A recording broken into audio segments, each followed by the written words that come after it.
Welcome to Canada's most irreverent talk show. This is The Andrew Lawton Show, brought to you by True North. Coming up, taxing you for working from home, mandatory masks, and the death of academic freedom. The Andrew Lawton Show starts right now. Welcome to the Andrew Lawton Show, Canada's most irreverent talk show here on True North. Hope you are having a wonderful Canada Day, or as we prefer to call it, Dominion Day. No point in changing the name of something on account of trying to make it sound like a big sale event at your local superstore. Dominion Day, the original name, that's how we know it here. Then again, I'm also still, as I mentioned on Monday, missing the red ensign. So you'll have to accept if I'm a little bit outdated as far as what the new patriotic symbols and slogans are for Canada. But regardless, hope you're enjoying a bit of day off time with the family, especially in light of what's happened in this country in the last few months and around the world. One thing that is a bit of a warning, if you've been working from home, as I know so many have in the pandemic, and you live in Calgary, the city of Calgary is looking to tax you just because you work from home.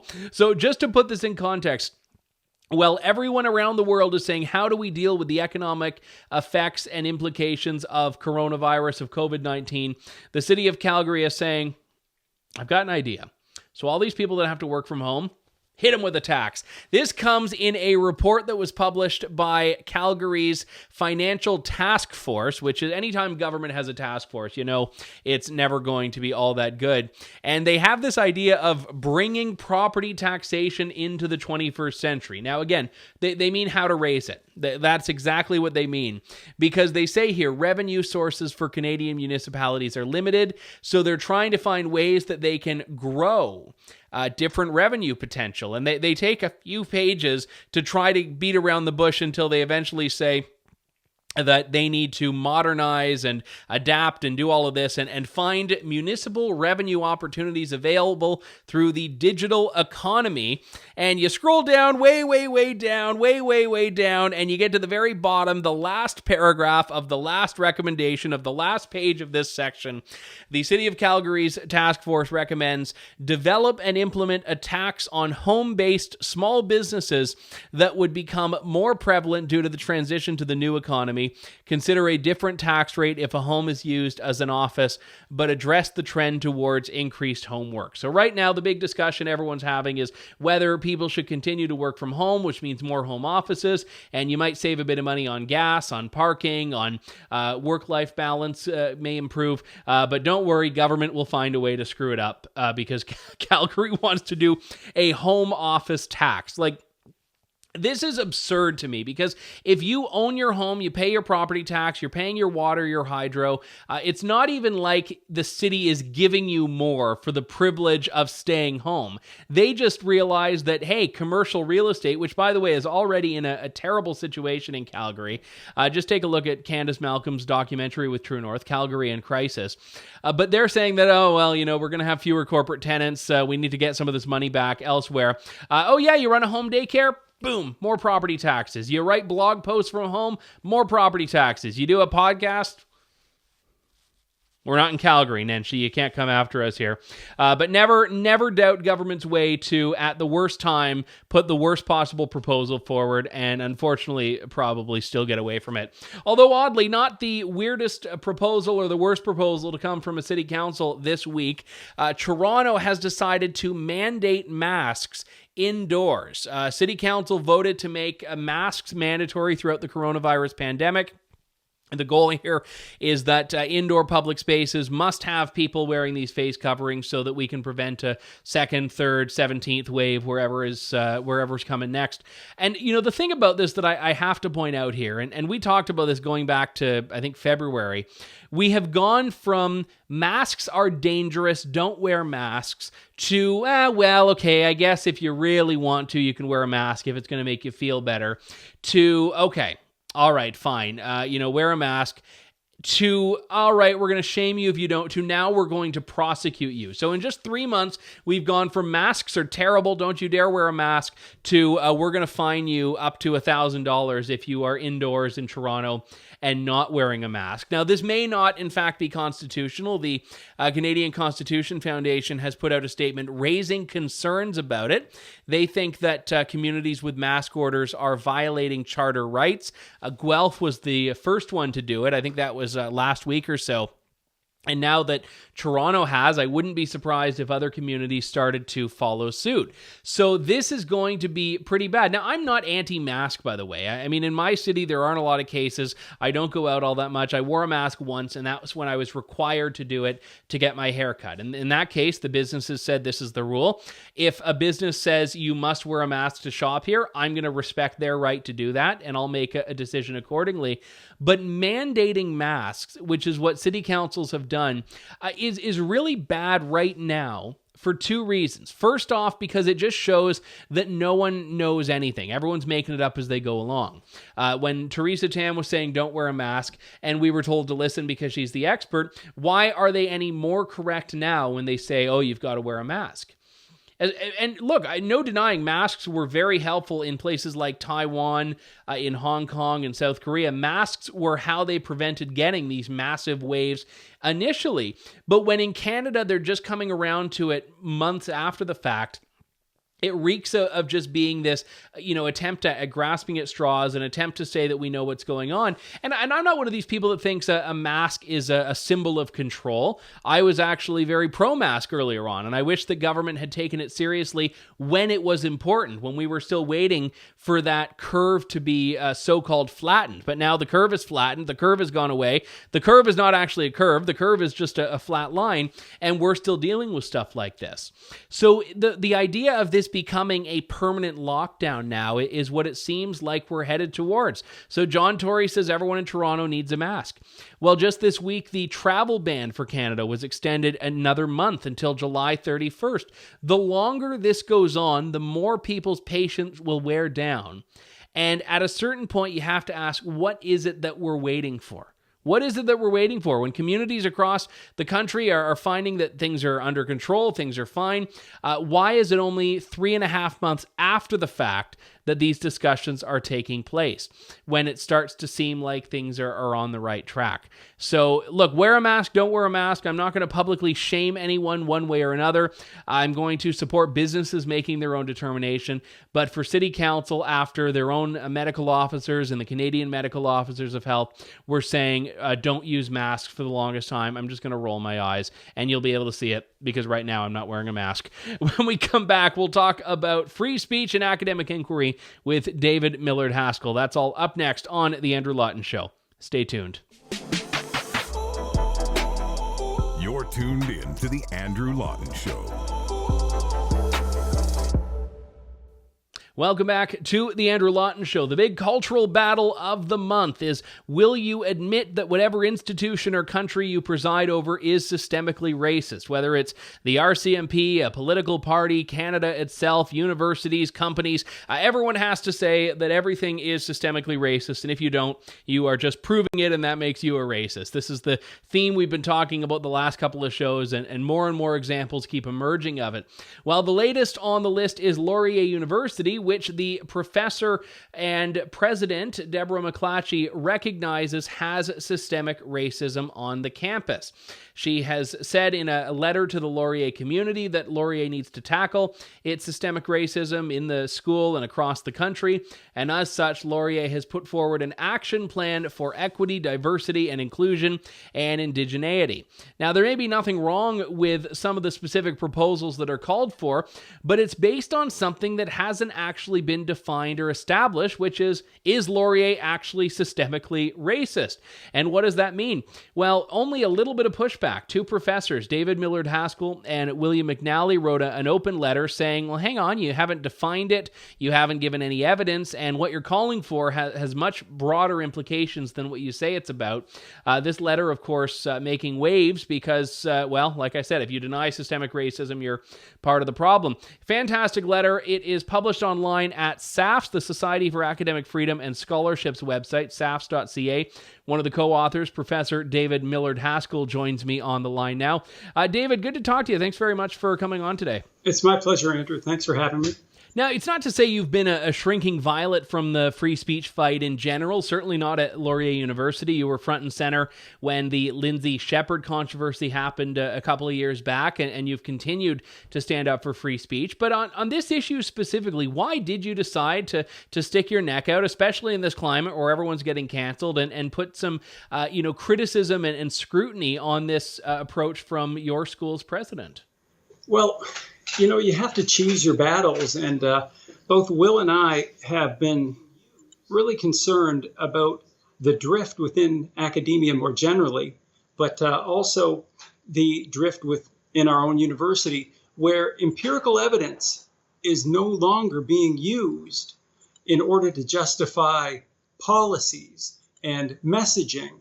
And it seems that ideological conclusions are driving what is happening.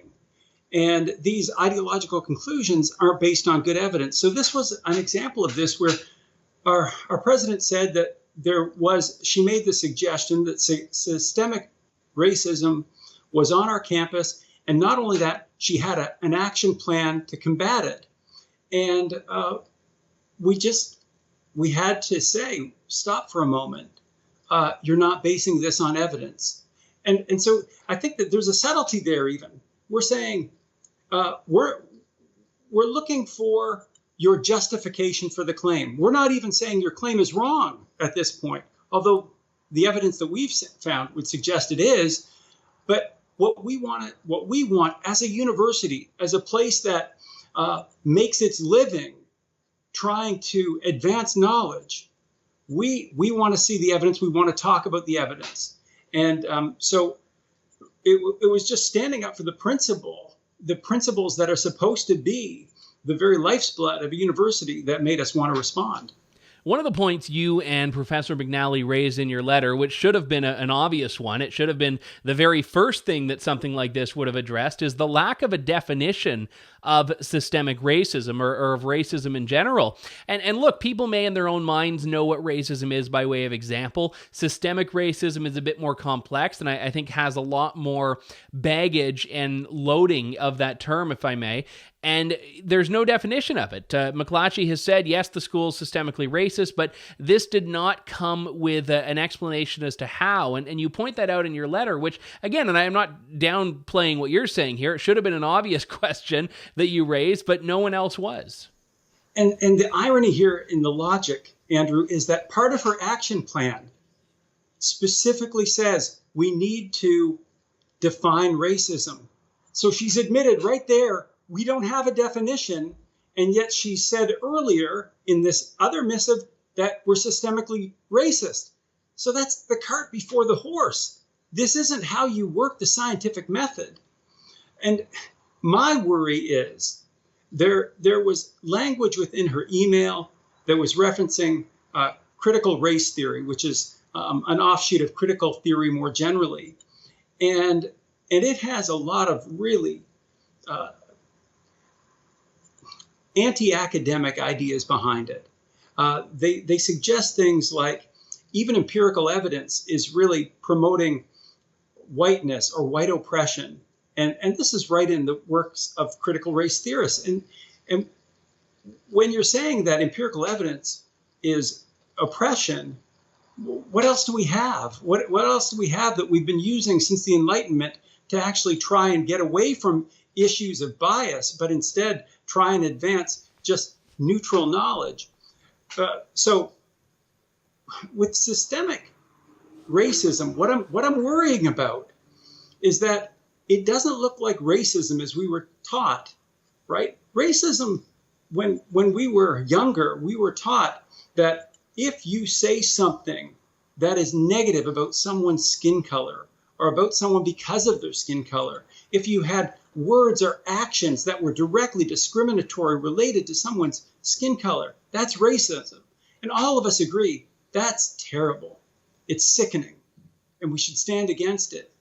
But systemic racism, it's this different thing. And as I read the literature, and I read, we'll talk maybe about the single study that Dr. McClatchy used to justify this entire action plan.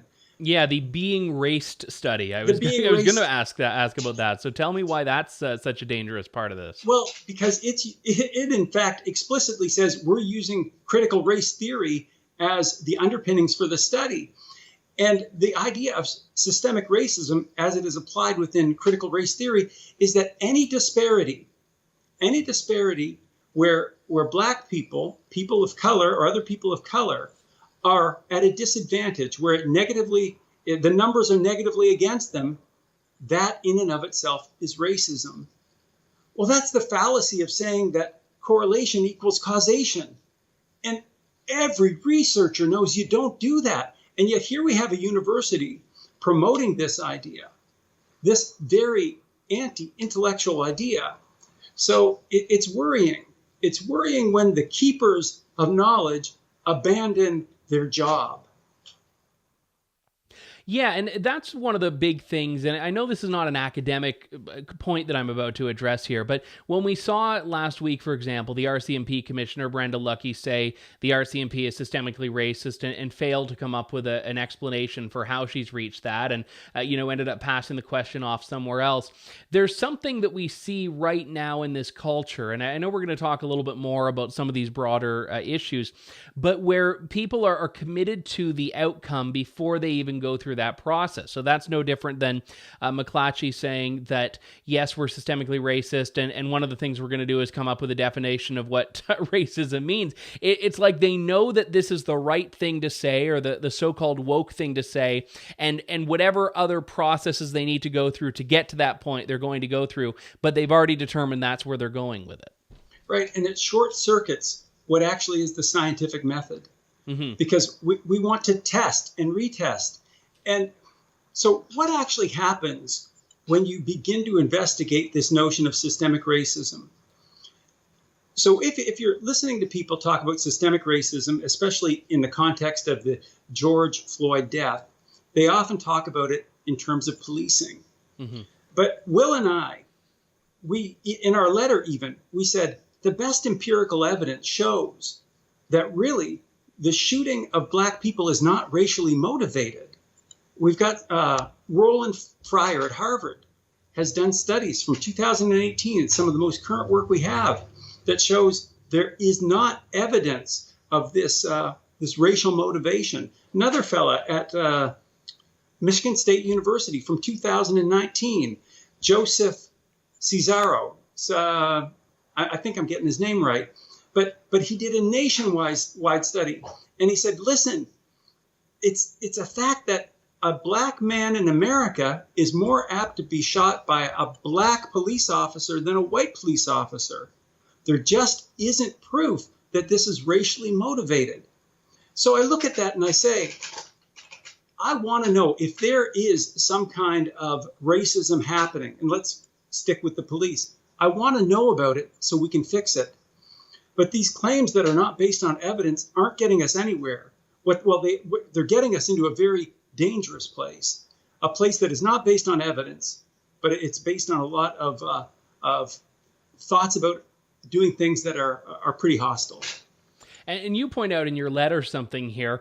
If this research was presented in class, it might be perceived as, quote, invalidating racialized people's experience of racism, unquote. Now, I should say I haven't read Fryer's research. It could be that there's a scientific point to be debated there, that you could, take aim through the scientific method at his findings, his methodology, whatever else you'd like.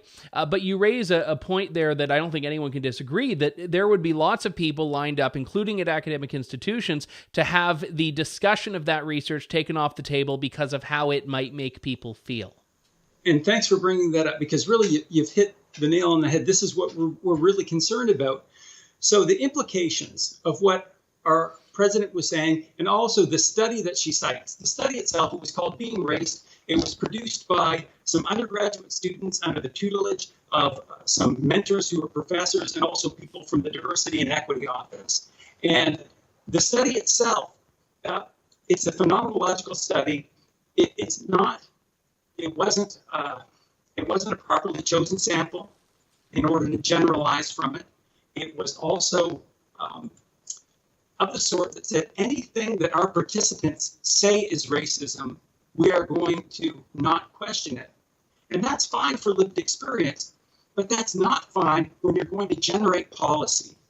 So back to this notion about what that study also said. That study made some claims that said, from their perspective, if a professor, they called it a faculty perpetrator, if a professor were to quote from a study that went against the lived experience of a student, and even if the professor is quoting peer-reviewed excellent research, but it's going against the lived experience of the student in the classroom, that's racism. Well, suddenly you can't quote those studies. And we have to, as an institution, realize that we're going to say things that make people uncomfortable. That's what happens in a democracy. That's what happens should happen in a university where academic freedom is present. Now, I'm all for being civil, but absolutely we cannot stop talking about facts simply because they make people uncomfortable. We are having a little bit of a technical glitch here. We were able to solve one, but we created another. So we've switched over to the phone now. David Haskell, thanks for sticking with us here. The recording system has already decided to take an early Canada Day holiday here. We were talking, though, about, a lot of the, I'll say frankly, shoddy research or non-existent research that's going into a lot of these declarations. And I appreciate something you mentioned earlier, which is to say that you're not even discounting that racism or systemic racism exists on campus. You're saying that there is no basis for the school's president to make those claims. And I wanted to ask you, because I thought that, there was a bit of a glimmer of hope a couple of years back when Lindsay Shepherd, I think, exposed a lot of what was going on. And you were front and center on that battle, as was your co-author of this letter, Dr. McNally. And we fast forward to the present time, and it seems like, any step you took forward was met with 2 or 3 steps back. So how do you think that the campus, by and large, is responding to this sort of thing? Because when you're making a claim that a school community is systemically racist, you're basically saying that everyone who is responsible for making up that campus is in some way complicit in racism. Yeah, well, that is the implication there, and it is, again, that's an incredibly pejorative thing to say about a campus without having quantitative empirical data to back it up. And my worry, and you were drawing in the history about where Laurier has been and how in the Lindsay Shepherd affair, our administration and certain members of faculty were challenged, and they were challenged by Lindsay, first of all, saying, you're saying things that aren't true. For example, the professor said to her that by airing a video that had appeared on public TV, she'd actually committed a hate crime, which wasn't true. Again, here we have claims that just are not based in empirical fact. So here we have another case just last week or 2 weeks ago when the president of the university says, we've got systemic racism on campus, creates a plan. I don't know why professors, we've got 550 full-time professors at Laurier, and they're supposed to be, most of them, expert in research methodology. Why did they not look at the letter in the same way that Will McNally and I did and said, this is just not good scholarship. This is just not empirically backed claims. So we've got, this is worrying. Because when professors are willing to let unjustified claims be presented as fact, the university as an institution is worthless. Only 2 professors, Will and I, questioned the administration's claim of systemic racism on campus in the absence of a clear definition. There wasn't even a definition. And in the absence of empirical evidence. Where are the other professors? Yeah, and that's the big problem here. I mean, it used to be not so long ago when academic freedom arose that there was, for the most part, I'd say, enough of, not even a collegiality, but enough of a self-awareness that professors would recognize, hey, even if I don't like the work that Haskell's doing over there, I know that if I condemn that, it could just as easily be me that's condemned next time around. And now that's not there. I mean, Western University, for example, where I went here in London, Ontario, they've now posthumously apologized for the work of one professor, Philippe Rushton, and you know, controversial or not, the idea that schools that used to protect tenure and academic freedom and academic inquiry and all of these things are now going quite brazenly in the other direction, which is to say, not just saying, hey, you know what, we think that, you know, someone should challenge this research, but saying you don't have a right to pursue this, or you don't have a right to champion this line of questioning. Right, and it has far-reaching implications. You wonder if a professor or a group of professors, if faculty at a university are willing to say this empirical data, this factual material cannot be published, and they're attacking their own fellow professors, then what are they not willing to tell their students in the classroom? Is it only politically correct messages that our students are going to be hearing? Only messages that our professors think are agreeable? Because if that's the case, why go to university? If you're actually not going to get what might be the most compelling research, the most methodologically sound research, on the chance that it upset someone, well, then university just is worthless. Where do you think this goes from here? Because I do feel like at a certain point, I mean, we see in the social justice world a lot of cannibalization on the left sometimes. People that have been able to check off all the boxes of being an ally to this group, to this group, to this group. They make one wrong step and boom, the mob turns on them. Do you think in academia the same sort of thing will happen in such a way that there's enough time for a collective pushback? Perhaps some of the people that have been adding fuel to these fires saying, you know what, we may have gone a bit too far. Or do you think that ship has sailed? I really think, sadly, the ship has sailed.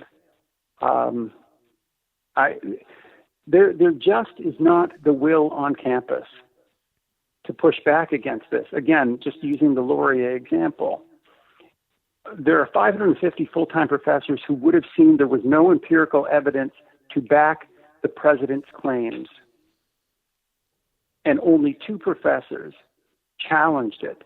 And here's the other thing. Apart from a media outlet in the United States, you are the only news organization who's thought that this was important. Wow. Even the media, and we've alerted media. And if you can't get the message out, there's just not the will. The media doesn't want to talk about it, that we have this crisis in education where empirical evidence is being suppressed. And then we've got the crisis in academia itself. And where does it go from here? It will get worse. And what we continue to see is that the progressives, and I'm using that term not in a favorable way, the left, the far left, who have taken over universities. And by that, this is an empirical fact as well. Joel Inberg did a study to see what percentage, and others, by the way, he's the only one that comes to mind, what percentage of university professors in North America are conservative-leaning or libertarian or classical liberal, and it's about 6% and dwindling. And when he asked the people who are self-identified progressive or liberal, would you not hire, would you purposely sink a candidate if you found out they were conservative? 25% said yes. And that was just the 25% who were willing to say yes, because that's something you don't want to admit to. The trouble is we've lost the universities, or the reality is we've lost the universities.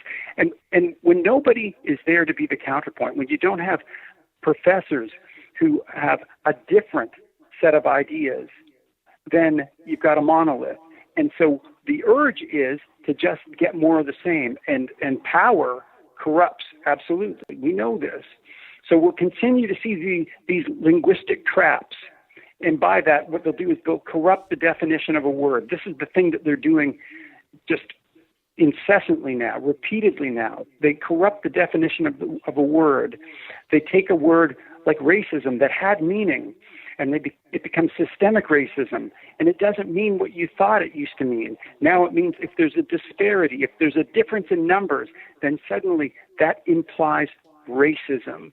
So they do this, and they've done it with things like, I wrote a paper called Words Lose Their Meaning at Wilfrid Laurier. So rather than rehash that, I'd say to the listeners, take a look at that, and you'll see the numerous examples where this has happened. But it's a linguistic trap, and it's going to get worse. Yeah, and I think those wording things are important, because you never want to get bogged down in semantics, but a lot of the time when you seed the language, you end up seeding a part of the battle. And I think the racist thing is a great example of this, because, you know, a lot of people on the right, certainly those who work in new media, are used to being called racist. I mean, this word that used to carry a lot of weight now is, cookie, or the word "and," like it's said and you don't really think of it now, but it does still, to people that aren't in that world, have a lot of meaning. And when you put that qualifier on systemic, it means something even more. And systemic racism ergo requires systemic change. So before people have even, to go back full circle to how we started here, before people have even established what that meant, we're already 3 steps ahead on the action plan. That's right, without the definition of racism itself. And we see this linguistic trap that then makes you you cannot question it, right? That's part of the linguistic trap. So now if I say, well, I'd like to see the evidence for systemic racism on campus, suddenly I'm a racist. And this is a really clever linguistic trap, because it means the other side never has to prove it. And you, by virtue of asking that, prove that the system is racist, because only a racist system would allow such questions. Exactly. Similarly, we've seen what's happened with white supremacy. The word, it used to mean people who belonged to the KKK, really despicable people. But it now means every Judeo-Christian value and all Western thought. As it's used by people who are promoting critical race theory, that now is white supremacy. And if that's white supremacy, what they're really looking for is to destroy society as we know it. Well, even if it is just 2 of over 500 professors speaking up, I am so very grateful you two are there. David Millard Haskell, professor at Laurier University, a fantastic letter written alongside fellow professor William McNally. David, thank you so much for coming on today. Really great talking to you as always. Yeah, it's really appreciated. Sorry about the glitches. Yeah, no worries. It happens. Well, nothing's going to shut us up, right? Hopefully no. That was David Millard Haskell, former People's Party of Canada candidate for Cambridge and current Laurier University professor. My thanks to David for coming on, and also all of you for tuning into the show. Hope you have a very happy Dominion Day, or Canada Day, whichever you call it. I hope it's Dominion Day, but regardless, I hope you enjoy it. We will talk to you next week. Thank you, God bless, and good day, Canada. Thanks for listening to The Andrew Lawton Show. Support the program by donating to True North at www.tnc.news.